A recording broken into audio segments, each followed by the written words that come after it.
আশেপাশে ঘোরাফেরা করে তাদেরকে হুঁশিয়ার করে দিয়ে বলছি, তারেক রহমানের একটি কথা, হাইব্রিড নেতাদেরকে বাংলার মাটি থেকে উচ্ছেদ করতে হবে ভাইরা আমার। কোন হাইব্রিড নেতাদেরকে যদি কেউ প্রশ্রয় দেয়, আশ্রয় দেয়, তারা সুদ্ধা গণদোলাই রামদোলাই খাবে বলে দিয়ে যাচ্ছি। কারণ অনেক রক্তের বিনিময়ে অর্জিত হয়েছে এই বাংলাদেশ। আপনাদেরকে ভুলে গেলে চলবে না কিভাবে 85 কায়দায় দীর্ঘ 7 বছর আমাদের আবশ্যিক নেত্রী দেশনেত্রী বেগম খালেদা জিয়াকে 85 কায়দায় 7টি বছর গৃহবন্দী করে রেখেছিল স্বৈরাচারী কালনাগিনী সরকার। ভাইয়ের আমার, সে সকল দিনগুলির কথা আপনারা ভুলে গেলে চলবে না। আজকে জিয়া পরিবারের উপর কিভাবে 85 কায়দায় স্বৈরাচারী শেখ হাসিনা নির্মম ভাবে গোলডেজার চালিয়েছিল। দেশ 1971 সালে যিনি যুদ্ধ করে দেশ স্বাধীন করেছিল, শহীদ রাষ্ট্রপতি জিয়াউর রহমানের খেতাব সুদ্ধা বাতিল করে দিতে চেয়েছিল। তার কবর জিয়ার মাজার সুদ্ধা তুলে দিতে চেয়েছিল স্বৈরাচারী কালনাগিনী সরকার। কিভাবে রিমান্ডের নামে 2007 সালে দিনের পর দিন 111-এ দেশ নায়ক তারেক রহমানের উপর কিভাবে 85 কায়দায় নির্মম ভাবে নির্যাতন করা হয়েছিল, সে সকল দিনগুলির কথা ভুলে গেলে চলবে না ভাইরা আমার। আজকে আপনাদেরকে একটি ইতিহাস বলছি।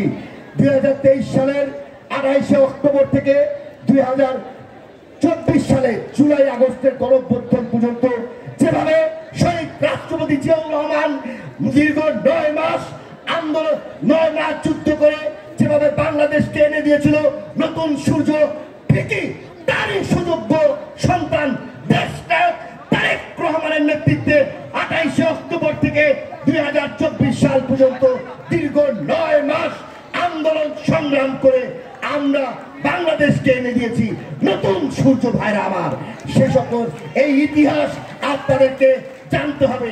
আজকে কিছু কুচক্র মহল এনসিপি নামে একটি দল গঠন করেছে, যাদের মধ্যে ক্ষমতার লোভ ইতিমধ্যে ঢুকে গিয়েছে।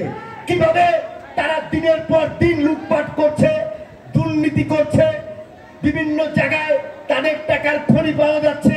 ইতিমধ্যে সারা বাংলাদেশে কিন্তু ভাইরা আমার এগুলা ভাইরাল হয়েছে।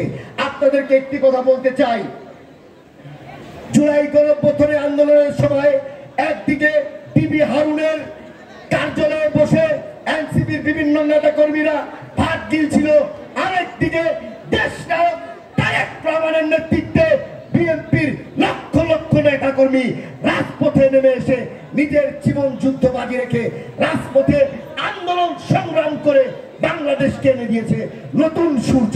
আপনাদেরকে এই সকল ইতিহাস বাংলার মাটিতে মনে রাখতে হবে ভাইরা আমার, সংগ্রামী ভাইরা আমার।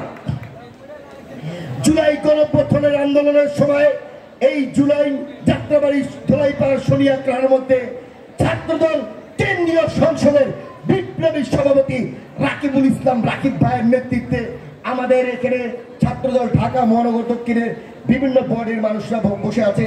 তারা নিজের জীবনকে বাজি রেখে ছাত্রদল কেন্দ্রীয় সংসদের বিপ্লবী সভাপতি রাকিবুল ইসলাম রাকিব ভাইয়ের নেতৃত্বে হাজার হাজার নেতাকর্মী নিয়ে আন্দোলন সংগ্রাম করেছে।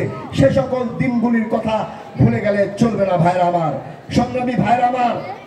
আজকের এই কর্মী সভা যারা নিজের জীবনকে বাজি রেখে আন্দোলন সংগ্রাম করেছে, রাজপথে নিজের জীবনকে বাজি রেখে রক্ত দিয়েছে, কথা দিয়ে যাচ্ছি 47তম ওয়ার্ড ছাত্র দলের কমিটি গঠন তাদেরকে দিয়েই হবে এবং এই মাসের মধ্যেই আপনাদের কমিটি গঠন আমরা করবো ভাইরা আমার, কথা দিয়ে যাচ্ছি আপনাদেরকে।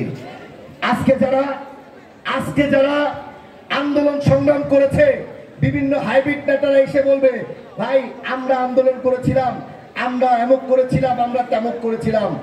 আন্দোলনে কারা ছিল কারা ছিল না, কারা রাজপথে নিজের জীবনকে বাজি রেখে আন্দোলন করেছে ছাত্রদল ঢাকা মহানগর দক্ষিণ, সেটা পুঙ্খানুপুঙ্খানুভাবে জানে এবং তাদেরকে দিয়েই এই 47তম ওয়ার্ড কমিটি গঠন করা হবে। সংগ্রামী ভাইরা আমার,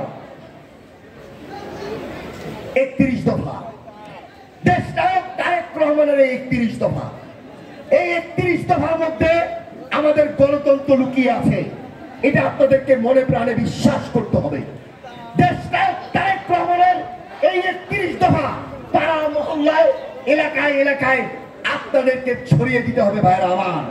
কারণ দেশনায়ক তারেক রহমানের 31 দফা বাস্তবায়ন হলেই গণতন্ত্র ফিরে আসবে, গণতন্ত্র পুনরুদ্ধার হবে এবং সারা বাংলাদেশের জনগণ এই 31 দফার মধ্যে মুক্তি পাবে ভাইরা আমার। পরিশেষে বলবো এনসিপি কে, সর্বশেষে বলবো আপনারা দেশনায়ক তারেক রহমানকে নিয়ে কোন ধরনের প্রোপাগান্ডা ছড়াবেন না।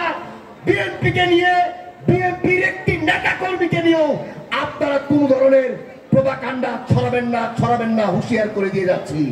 কারণ এই জিয়া পরিবার আমাদের হৃদয়ের স্পন্দন, কোটি কোটি মানুষের প্রাণ দেশনায়ক তারেক রহমান, কোটি কোটি মানুষের প্রাণ শহীদ রাষ্ট্রপতি জিয়াউর রহমান, কোটি কোটি মানুষের প্রাণ আপসীন নেত্রী দেশনেত্রী বেগম খালেদা জিয়া।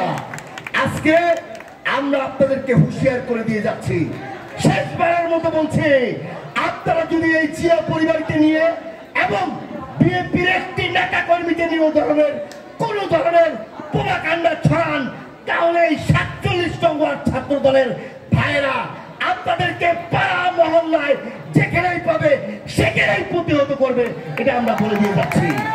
কোন ধরনের কাউকে আপনারা ভাইয়েরা আমার বলে দিয়ে যাচ্ছি, আপনাদের হৃদয়ের স্পন্দন এই জিয়া পরিবার, কাউকে কোন ধরনের বিমানও আপনারা ছাড় দিবেন না। খোদা হাফেজ।